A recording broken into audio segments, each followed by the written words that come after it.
Jadi kayaknya Ganjar itu memang sudah dicoret dari peta pencapresan 2024 gitu ya. Dan yang mencoret itu nampaknya juga Pak Jokowi gitu.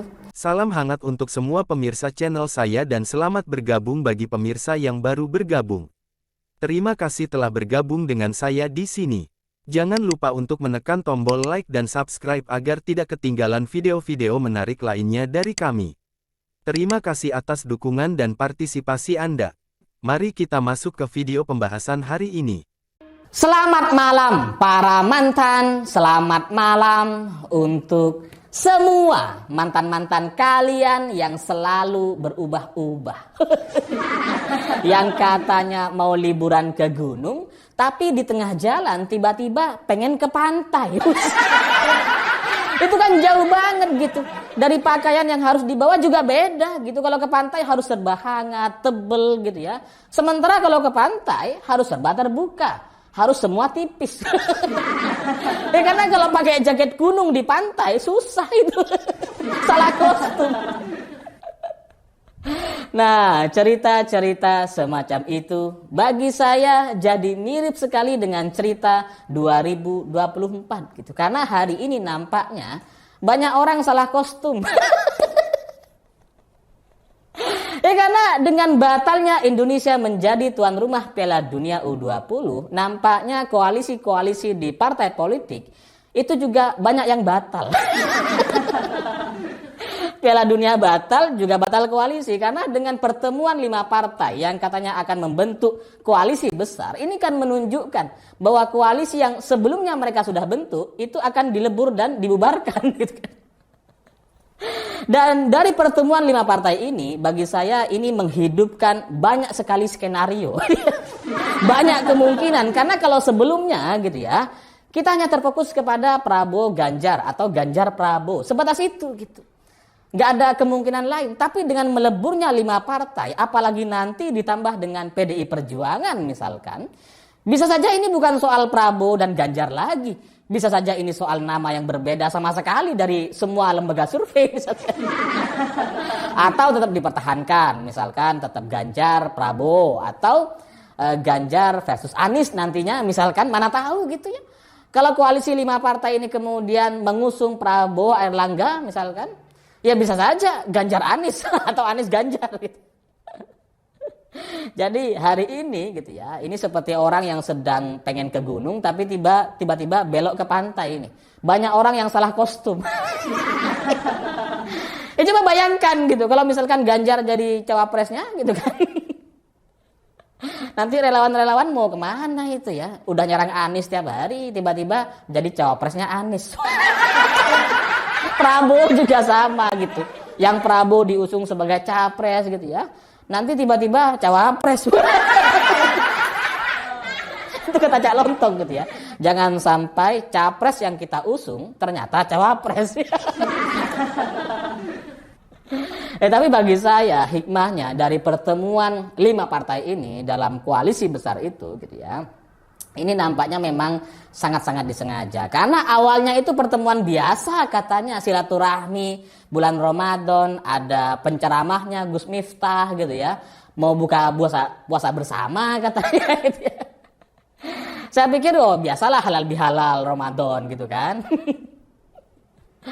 Tapi setelah keluar dari pertemuan, nampaknya mereka sudah nggak sungkan-sungkan atau nggak malu-malu lagi untuk menyebutkan bahwa ini ada kemungkinan terbentuk koalisi besar. Dan Prabowo juga sudah menyatakan bahwa kami sudah masuk ke dalam timnya Pak Jokowi. Jadi kalau ini nggak mau disebut sebagai koalisi besar, ya bisa disebut dengan koalisi Pak Jokowi. Dan dari sini dalam imajinasi saya gitu ya, kalau koalisi besar ini benar-benar dengan PDI Perjuangan, maka ini bukan lagi soal pilpres. Ini untuk mengubah peta politik di Senayan nampaknya gitu ya. Kalau pilpres itu udah selesai gitu, udah selesai di koalisi ini. Tapi dengan koalisi besar plus PDI Perjuangan, ini nampaknya ingin menggeser suara Demokrat dan PKS dari Senayan untuk digantikan dengan partai-partai mantan gitu, atau partai-partai milik mantan ketua gitu ya. ya. Ya karena sekarang kan ada partai non Senayan belum masuk ke Senayan, partai baru bernama Gelora dan PKN. Dan kebetulan dari dua partai ini sama-sama PKS dan Demokrat gitu. Satunya mantan ketua umum Partai Demokrat, Gelora mantan ketua umum Partai PKS. Karena Anies Mata kan dulu pernah jadi ketua PKS gitu ya. Sementara Anas Urbaningrum katanya 4 hari lagi akan bebas.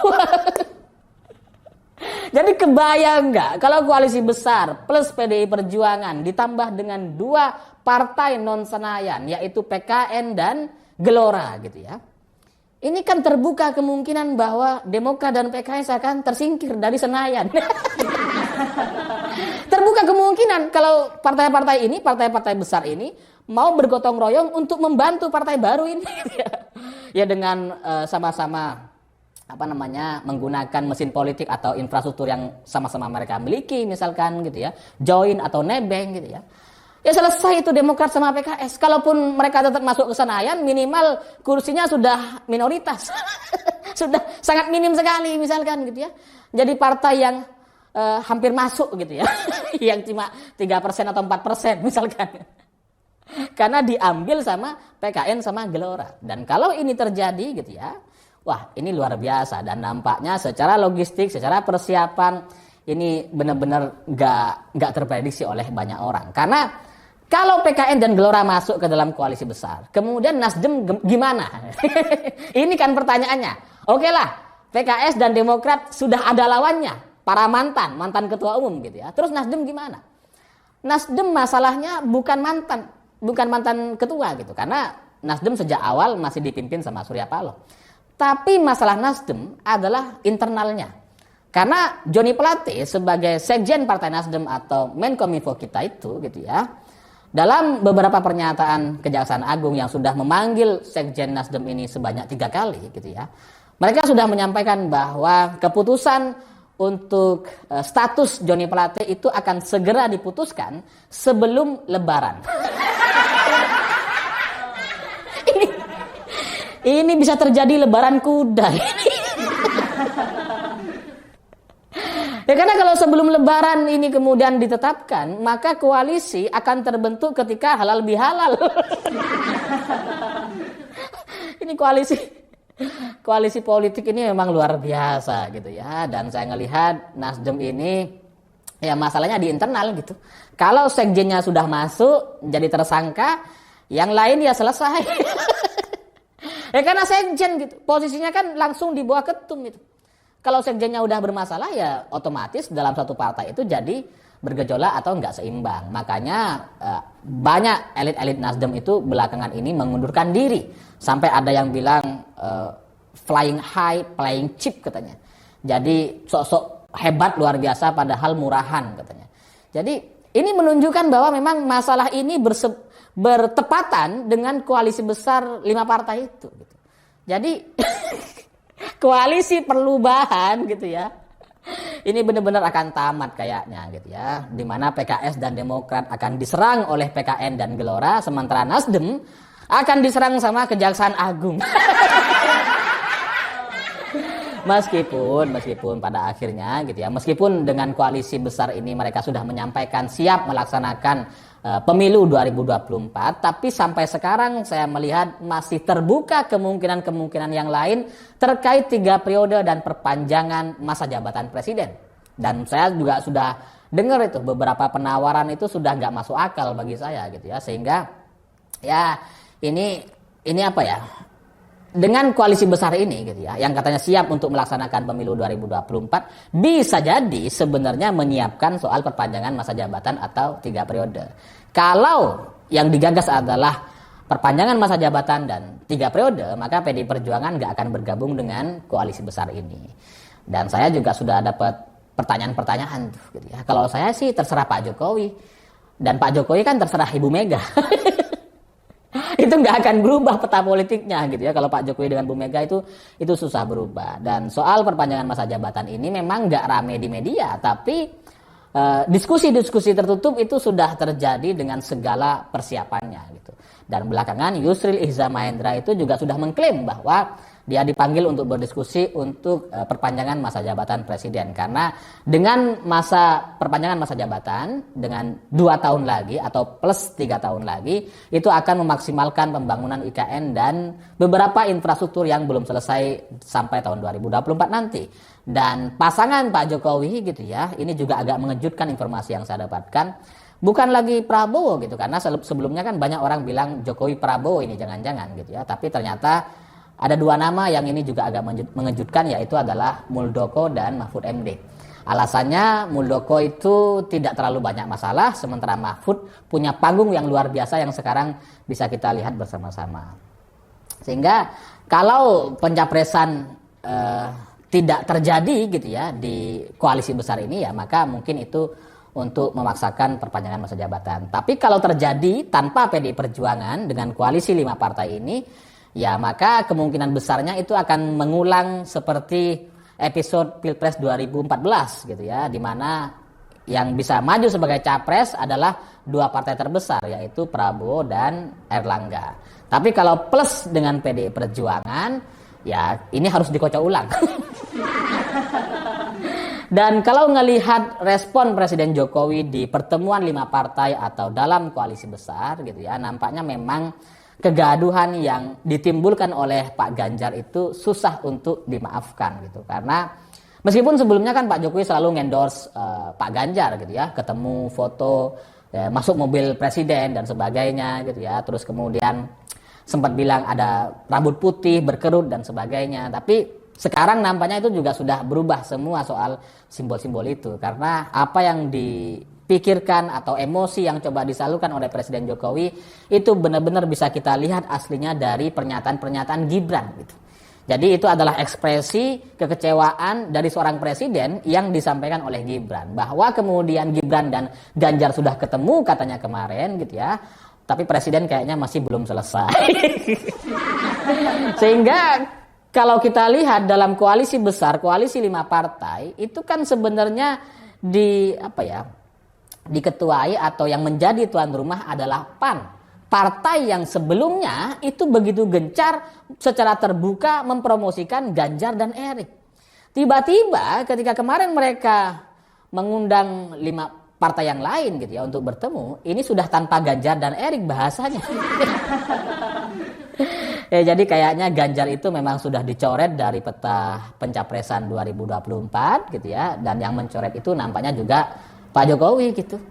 Ya karena biasanya gitu ya, kalau kita ingat ketika ada pertemuan partai di PAN gitu ya, itu kan ada Pak Jokowi, Ganjar, Erik. Ada tuh musyawarah partai PAN di Semarang atau di Jawa Tengah gitu ya. Nah sekarang ketika tuan rumahnya PAN yang semestinya bisa saja mengundang Ganjar dan Erik gitu ya, ini nggak ada nih. Ganjar nggak diikutkan. Sehingga kalau Pak Jokowi nggak setuju dengan Ganjar gitu, maka PDI Perjuangan akan lebih nggak setuju dengan Ganjar nampaknya. Ya karena kalau sekarang dengan apa yang sudah disampaikan yang ada di media gitu ya, itu tidak mencerminkan situasi yang sebenarnya kayaknya gitu ya. Karena berkali-kali PDI Perjuangan dari elit dan kader-kadernya selalu menyampaikan bahwa elektabilitas itu hanya salah satu faktor, bukan faktor utama, bukan penentu utama, cuma salah satu. Sehingga kalau koalisi besar ini terbentuk, kemudian PDI Perjuangan ikut masuk, maka siapapun capres yang diusung nampaknya itu punya kan besar untuk memenangkan pemilu 2024. Apalagi calonnya adalah orang yang begitu identik dengan Presiden Jokowi, yaitu Basuki Hadimulyono. Karena belakangan juga Pak Basuki ini Menteri PUPR kita itu diklaim sebagai kader PDI Perjuangan. Dan ini sesuai dengan kemauan Ibu Megawati bahwa presiden selanjutnya harus dari kader partai. Apakah ini tanda-tanda atau ada? Dan di luar itu ya masih terbuka kemungkinan yang lain, misalkan Budiman Sujatmiko atau Puan Maharani itu juga masih terbuka. Meskipun kalau ngelihat perseteruan antara Puan dengan Ganjar beberapa bulan sebelumnya gitu ya, itu nggak pas nampaknya kalau kemudian mengajukan seorang Puan.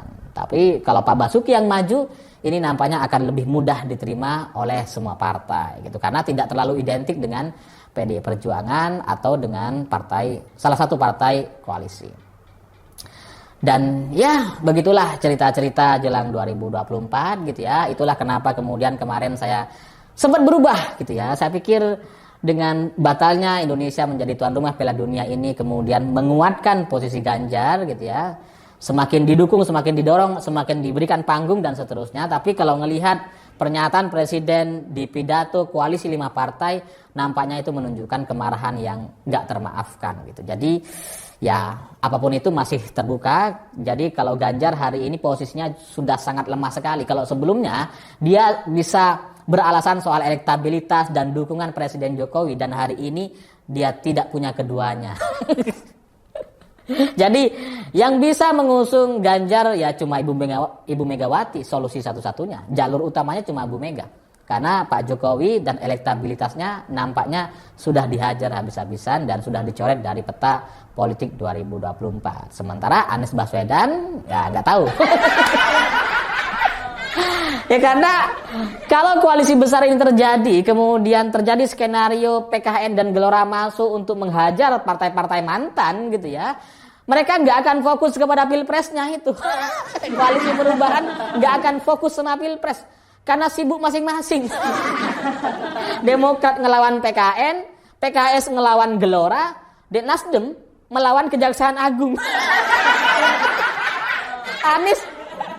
Anies ya terserah mau ngelawan siapa itu. Jadi ya bagaimanapun ini kabar baik meskipun kurang bisa diterima oleh semua pihak gitu karena terlalu banyak skenario yang dijalankan. Tapi pada akhirnya kita semua berharap agar Presiden Indonesia selanjutnya adalah orang Indonesia asli dan bukan orang Yaman. Saya pikir itu. Terima kasih sudah menonton. Begitulah kura-kura. Terima kasih telah menonton video ini. Jangan lupa untuk like dan subscribe channel ini agar tidak ketinggalan konten menarik lainnya di masa mendatang. Sampai jumpa di video selanjutnya.